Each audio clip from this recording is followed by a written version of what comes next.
नमस्कार, मैं ट्विंकल आप सभी के सामने एक बार फिर से उपस्थित हूँ नई नई खबरों के साथ न्यूज मोमेंट की तरफ से और स्वागत करती हूँ आपका न्यूज मोमेंट हिंदी में।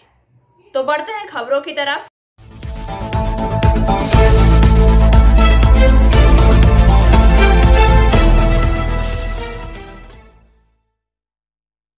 कल 14 फरवरी यानी वैलेंटाइन डे।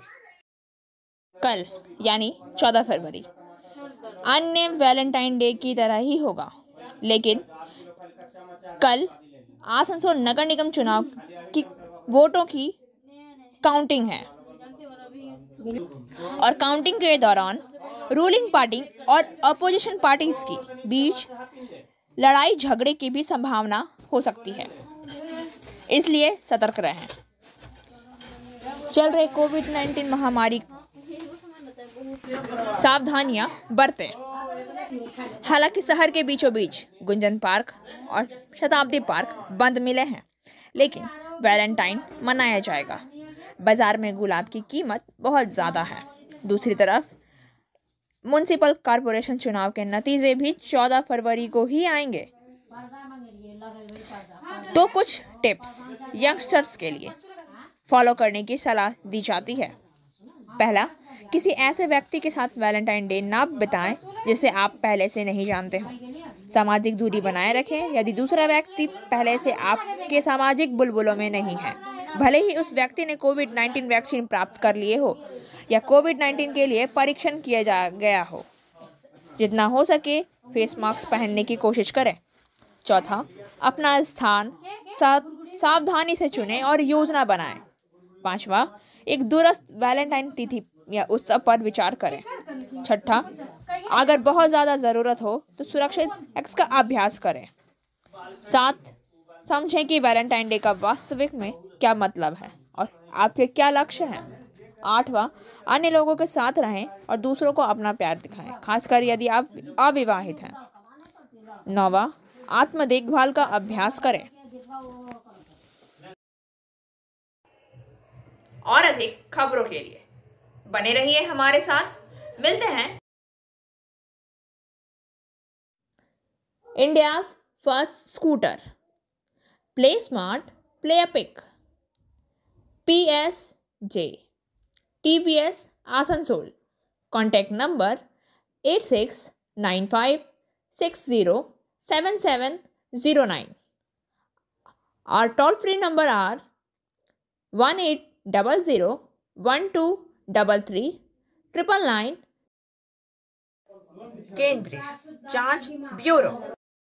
केंद्रीय जांच ब्यूरो ने अब तक के सबसे बड़े बैंक धोखाधड़ी मामले में ABG शिपयार्ड और उसके निर्देशकों ऋषि अग्रवाल, शंथाना मुथुस्वामी और अश्विनी कुमार के खिलाफ 28 बैंकों से 22,842 करोड़ रुपए की कथित धोखाधड़ी का मामला दर्ज किया है। ABG शिपयार्ड लिमिटेड ABG समूह की प्रमुख कंपनी है जो जहाज निर्माण और जहाज की मरम्मत में लगी हुई है। शिपयार्ड गुजरात के दहेज और सूरत में स्थित है। भारतीय स्टेट बैंक की एक शिकायत के अनुसार कंपनी पर बैंक का 2,925 करोड़, ICICI बैंक का 7,089 करोड़ और IDBI बैंक का 3,634 करोड़ और बैंक ऑफ बड़ौदा का 1,614 करोड़, PNB का 1,244 और 1,228 का बकाया है। IOB को करोड़। CBI ने कहा कि फंड का इस्तेमाल बैंकों द्वारा जारी किए गए उद्देश्यों के अलावा अन्य उद्देश्यों के लिए किया गया था। बैंक ने सबसे पहले 8 नवंबर 2019 को शिकायत दर्ज की थी, जिस पर CBI ने 12 मार्च 2020 को स्पष्टीकरण मांगा था। बैंक ने उसी साल अगस्त में एक नई शिकायत दर्ज की। 1.5 साल से अधिक समय तक जांच करने के बाद CBI ने 7 फरवरी 2022 को प्राथमिकी दर्ज करने वाली शिकायत पर कार्रवाई की। उन्होंने कहा कि कंपनी को 28 बैंकों और वित्तीय संस्थानों से SBI के साथ 2,468.51 करोड़ रुपए की ऋण की सुविधा दी गई थी।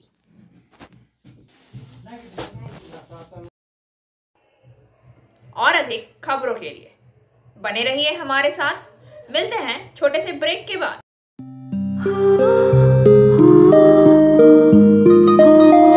इस छोटे से घर में एक महल सी शान है। ये घर सिर्फ घर नहीं, ये घर मेरी जान है।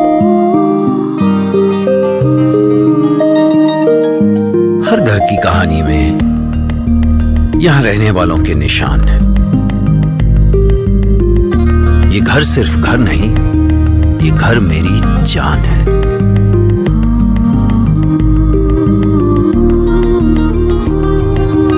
घर में कदम रखते ही मानो सब कुछ आसान है। ये घर सिर्फ घर नहीं, ये घर मेरी जान है।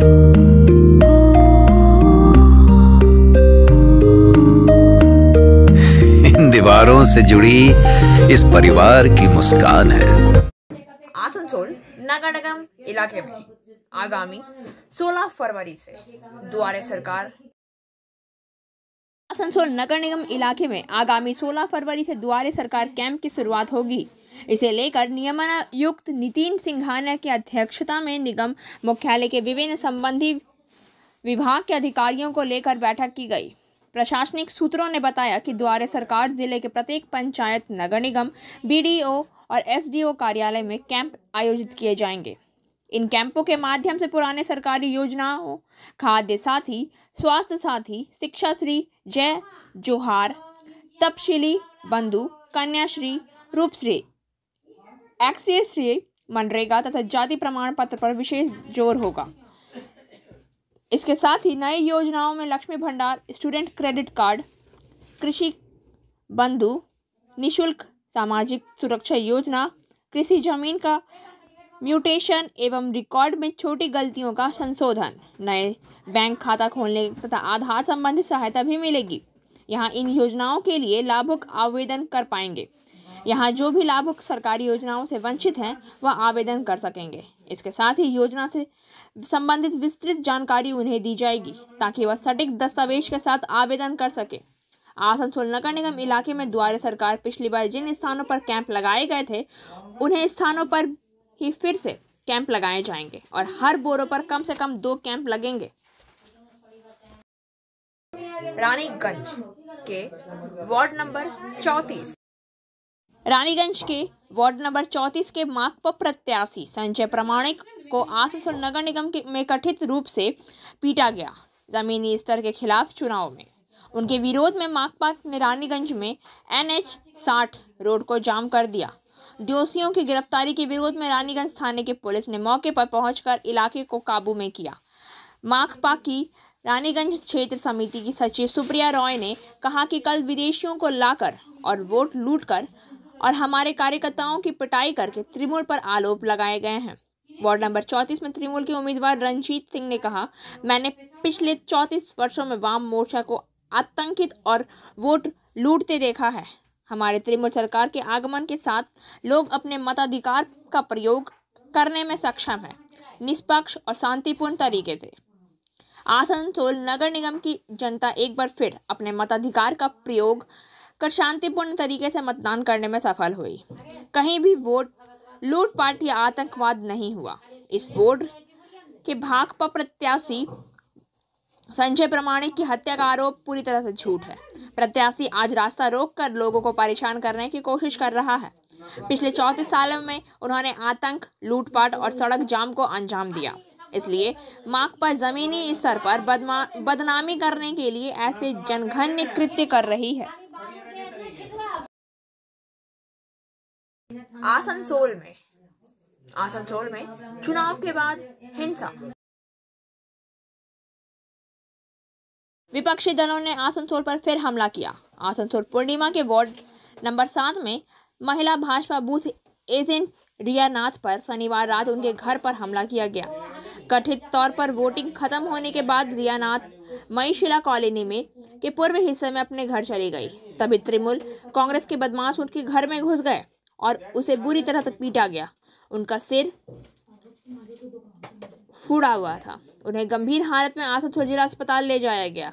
रिया नाथ को बचाने के प्रयास में उनके प्रति प्रदीप नाथ पर भी हमला किया गया है। आसनसोल दक्षिण विधानसभा के भाजपा विधायक अग्निमित्रा पॉल खबर पाकर आसनसोल जिला अस्पताल पहुंची। वार्ड नंबर 7 से भाजपा प्रत्याशी तपस कुमार दास आए। तपस बाबू ने कहा कि चुनाव खत्म होने के बाद एजेंट घर लौटे आए हैं। इसके बाद तुरंत बाद तृणमूल कांग्रेस से जुड़े बदमाशों ने उनके घर में घुसकर उन पर हमला कर दिया। हम पार्टी की ओर से पुलिस में शिकायत दर्ज करा रहे हैं। अगर कार्रवाई नहीं हुई तो हम बड़ा आंदोलन करेंगे। और अधिक खबरों के लिए बने रहिए हमारे साथ। मिलते हैं छोटे से ब्रेक के बाद।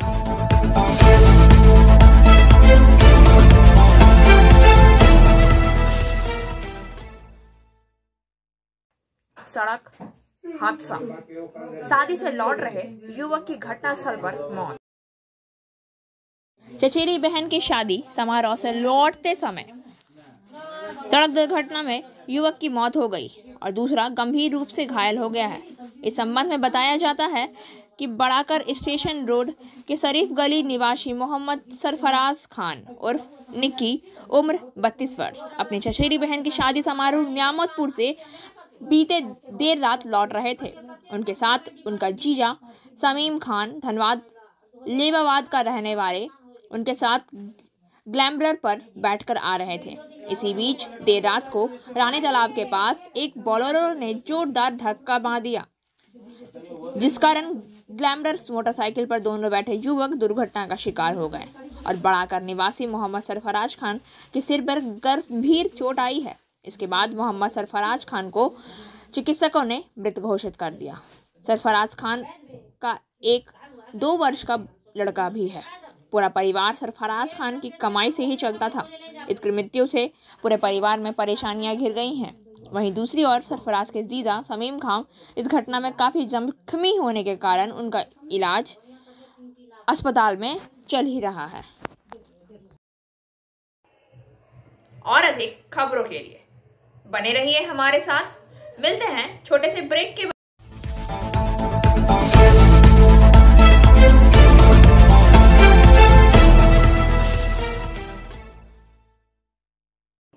पूर्व रेलवे महिला संगठन महिला कल्याण संगठन आसनसोल द्वारा प्राथमिक वृद्धाश्रम में विभिन्न प्रकार की सामग्रियों का वितरण। पूर्व रेलवे महिला कल्याण संगठन आसनसोल वर्ष भर में अपनी परोपकारी गतिविधियों के लिए जाना जाता है। उसी के एक भाग के रूप में अध्यक्ष इरवो पूर्व रेलवे महिला कल्याण संगठन श्रीमती अंजू शर्मा की उपस्थिति में उपाध्यक्ष पूर्व रेलवे महिला कल्याण संगठन श्रीमती अलका मीना, सचिव श्रीमती निशा सिंह और श्रीमती रोतो चटर्जी, श्रीमती रोहिणी विश्वजीत, नंदनी त्रिपाठी, श्रीमती राजलक्ष्मी महता तथा संगठन के अन्य सदस्यों ने दामोदर स्टेशन के पास प्रांतिक सूर्यनगर का दौरा किया और इस पुराने वृद्धाश्रम में रहने वाले बुजुर्गों के लिए एक टेबल फोन और टेबल फैन, एक प्रेशर कुकर और 45 कंबल दान किए। इस वृद्धाश्रम में रहने वाले सदस्यों के लिए मददगार होगा और वे इसे पाकर बहुत प्रसन्न हैं। इसके साथ ही ERWWO आसनसोल के सदस्य इसी तरह की परोपकारी गतिविधियों को अंजाम देने में बहुत संतुष्ट हैं। और अधिक खबरों के लिए बने रहिए हमारे साथ। मिलते हैं छोटे से angel Vidya Mandir, a sure way to success. We provide classes class 8 to 10, class 11 and 12, science, arts, commerce, graduation, honors and program. We also provide all types of competitive classes like SSC, Rail, WBCS and state level exams. For further information, please contact 9932864067 or 8116183079. Bajaj auto के वयोवृद्ध राहुल बजाज का 12 फरवरी को पुणे में Bajaj auto के परिवार वयोवृद्ध उद्योगपति राहुल बजाज का 12 फरवरी को पुणे में निधन हो गया। वह 83 वर्ष के थे। बजाज समूह के एक बयान में कहा गया कि उद्योगपति की अपने करीबी परिवार के सदस्यों में की उपस्थिति में मृत्यु हो गई। एक अधिकारी ने कहा है कि उद्योग के दिग्गज कुछ समय से ठीक नहीं थे और दोपहर 2:30 में उनकी मृत्यु हो गई। महाराष्ट्र सरकार ने कहा है कि 13 फरवरी को उनका राजकीय अंतिम संस्कार किया जाएगा। राहुल बजाज ने पिछले साल अप्रैल में बजाज ऑटो के चेयरमैन पद से इस्तीफा दे दिया था। हालांकि उन्होंने 5 साल के लिए फर्म से एमेरिस्ट चेयरमैन के रूप में नियुक्त किया गया था। भारतीय कॉर्पोरेट विज्ञान उद्योग से भी सबसे प्रसिद्ध टैगलाइनों में से एक कंपनी के प्रतिष्ठित दोपहिया वाहन के लिए आप सब बजाज को हरा नहीं सकते और हमारा बजाज रहेगा। उन्होंने बजाज समूह की कंपनियों का नेतृत्व किया जो ऑटोमोबाइल, सामान्य और जीवन बीमा, निवेश और उपभोक्ता वित्त, घरेलू उपकरण, इलेक्ट्रॉनिक लैंप, पवन ऊर्जा, विशेष मिश्र धातु और स्टेनलेस स्टील सामग्री, हेल्डिंग उपकरण और यात्रा जैसे विभिन्न क्षेत्रों में मौजूद है। बजाज का चेतक स्कूटर मध्यम वर्ग के परिवारों के लिए एक आकांक्षी प्रतीक बन गया है। हमारा बजाज की धुन उनके बेहतर भविष्य की उम्मीदों का पर्याय है। नवंबर 2019 में मुंबई में इकोनॉमिक टाइम्स द्वारा आयोजित एक कार्यक्रम में जब गृह मंत्री अमित शाह मौजूद थे, अनुभवी उद्योगपति ने सरकार की आलोचना को दबाने वाले अन्य बातों के बारे में बताया। डर का यह माहौल हमारे दिमाग में जरूर है। आप अच्छा काम कर रहे हैं और इसके बावजूद हमें विश्वास नहीं है कि आप आलोचना की सराहना करेंगे। 2005 में उद्योगपति ने कंपनी की बेटे राजीव बजाज को सौंपने शुरू कर दिया था, जो बजाज ऑटो के प्रबंधक निर्देशक बने थे। और अधिक खबरों के लिए बने रहिए हमारे साथ। मिलते हैं छोटे से ब्रेक के बाद। Coaching for medical entrance exam by DK Lal sir. For further information please contact 9832824975। आइए जानते हैं देश में क्या है कोरोना का हाल। इसमें 44,878 ताज़ा COVID कोविड-19 मामले सामने आए हैं। रविवार को स्वास्थ्य और परिवार कल्याण मंत्रालय को सूचित किया गया। इसके साथ देश का सक्रिय केस लोड वर्तमान में 5,37,045 है, जो कुल मामले का 1.26% है। भारत में दैनिक सकारात्मकता दर 3.17% और साप्ताहिक सकारात्मकता दर 4.46% दर्ज की गई है। पिछले 24 घंटे में कुल 1,17,551 मरीज ठीक हुए और महामारी की शुरुआत के बाद से अब तक ठीक हुए मरीजों की संख्या 4,15,85,711 है। नतीजा भारत की वसूली दर 97.55% है। तीसरी लहर के दौरान पहली बार मुंबई ने शनिवार को सकारात्मकता दर 1% से कम की सूचना दी है।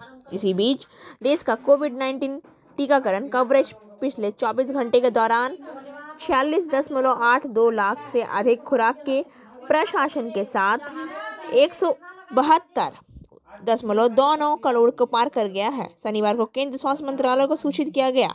पिछले 24 घंटे में 46.82 लाख से अधिक वैक्सीन खुराक के प्रशासन के साथ भारत का कोविड-19 टीकाकरण कवरेज आज सुबह 7 बजे तक अंतिम रिपोर्ट के अनुसार 172.29 करोड़ से अधिक हो गया। मंत्रालय ने एक प्रेस विज्ञप्ति में कहा।